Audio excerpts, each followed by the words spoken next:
Hey, what's good, YouTube? Today we're gonna react to Swish Out everything the 2023 NBA season taught us. But let's get into a reaction. I think this, we do so many great things here. Well, and I think the most important part for me is just coming in, keeping the pace high. Let's see what they have taught us, my man. Speed and ability to better get in the paint and get those guys easy shots. I think where I can help out a lot, and everything else, man, I'll fit right in and continue doing what they have going on right now. Do you, Russ? Do you? Play out itself. We all knew how bad the Lakers trade for Russell Westbrook was before he even played one game with them. That's fact. But I believe his departure in February further solidified how unnecessary of a move it really was. I said in multiple videos last year about the Lakers, you can't blame Russ specifically because he didn't trade for himself. The Lakers made that impulsive move, and it exposed all of Russ's deficiencies. It made the team collectively look bad because they lost all their depth for a terrible fit. And it stopped all the positive momentum they built as a team, hence all the success they had prior to that unnecessary trade. But I want to talk about Russ now with the Clippers because it's literally been the polar opposite. Yeah. You have to give Russ credit because he's been really good for the Clippers, especially as of late, mainly because they have him in a completely different way than the Lakers did. Russ didn't suck up all of their cap. In fact, he's not even making $1 million with them. They have multiple shooters to complement his drive and kick style, and they're not so dependent on Russ's productivity because they're one of the deepest teams in the NBA, unlike the Lakers. They got shooters all around them. In a pretty significant sample size. Look at his first 21 games there, and look at them last year with the Lakers. With the Lakers, he led the team in total minutes because their two best players were brittle. He averaged the second most minutes a night. He played the most games, and he had the second highest usage rate. Man, Russ' durability is top tier. Destroying their depth for Russ, they relied heavily on his services with already a bad fit, and it was a disaster.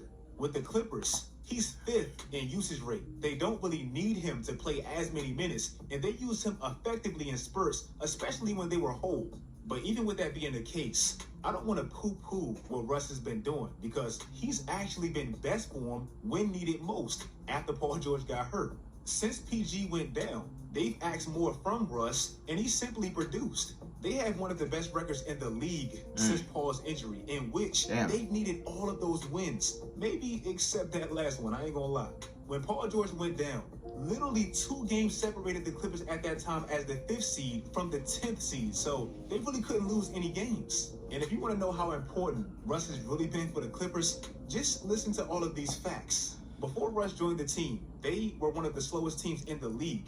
Since PG's injury, they play at a top 10 pace. Also, they have the 3rd best offense in this span, the best true shooting percentage, the best field goal percentage, the best 3-point percentage, with 7 players shooting 40% from deep. And guess what? Including Russ. This season, their top net rating lineups both include Russ, so he's quite literally been a net positive for that team. Even sharing the ball, before they got Russ, they were top 25 in team assists. Since Paul George's injury, they've been top 7. It's always a major adjustment period for teams when adding Russ, but after those early hurdles, they benefited tremendously from adding him, and I gotta give him his credit. But also, the Lakers. They've benefited just as much, if not more, from losing him and adding way better fits. Definitely the trades, we know by now. They've been phenomenal.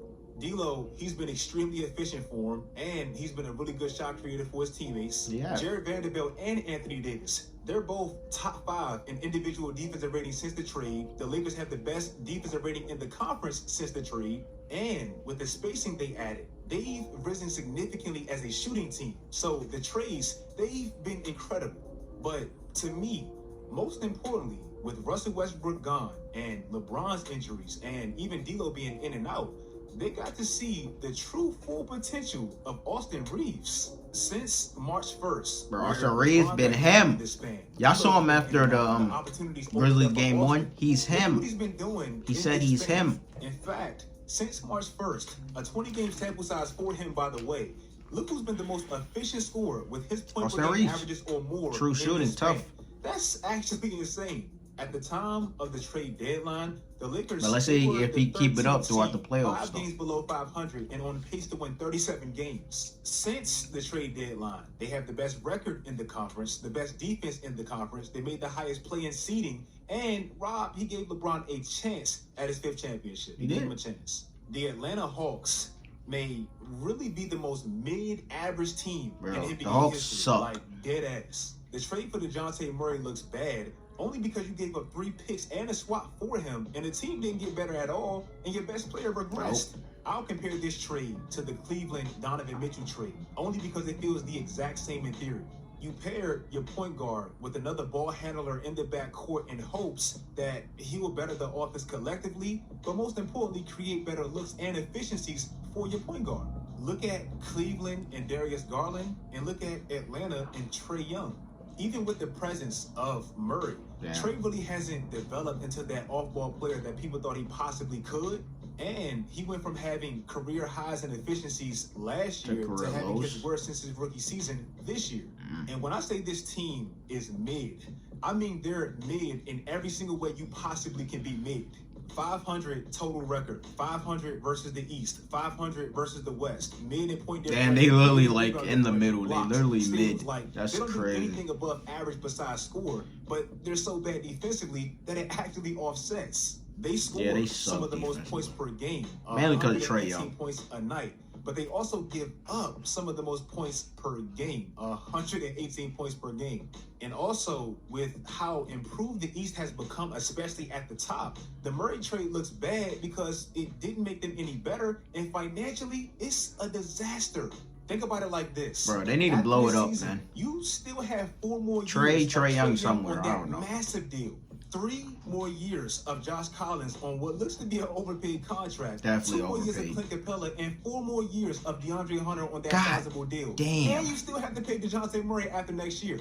That's a mess. Eventually, I think they're going to have to decide between Trae and DeJounte Murray. I don't think they can keep both. The New York Knicks, they were kind of laughed at this offseason, specifically for missing out on Donovan Mitchell, who wanted to be a Knick. But alongside the Cavs, to me, they won the offseason. For New York this season, they got Brunson, man. Has had a 10-game impact on their record. Julius Randle's contract went from looking bad last year to most definitely justifiable now with Jalen Brunson. And most importantly, they elevated all the way up to 3rd offensively, 18 spots up from last year. That's actually insane.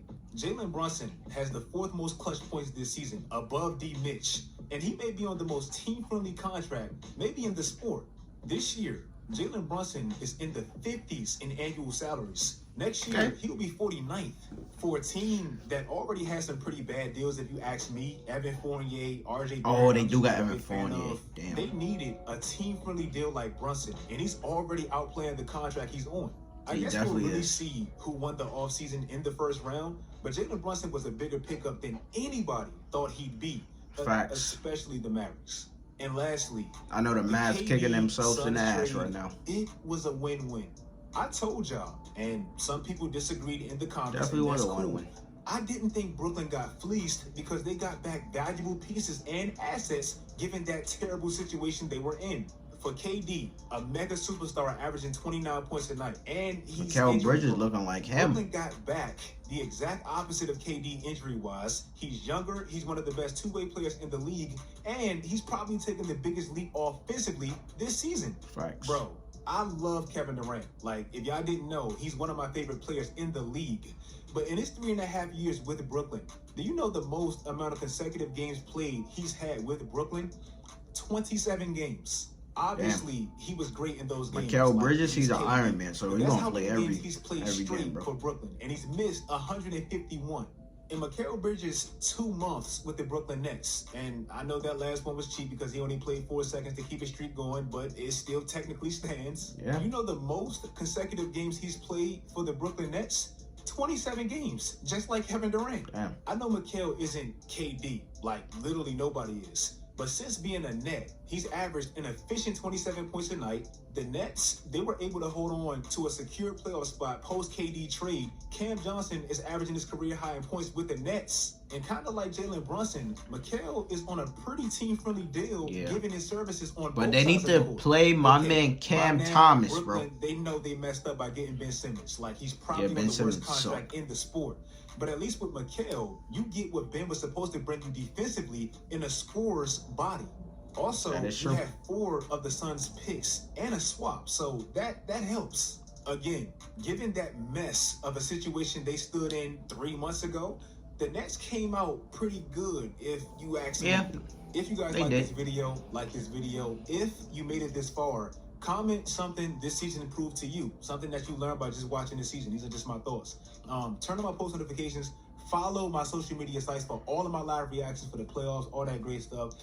Do all that great stuff, guys, and until next time. Hey, fire video from Switch Out.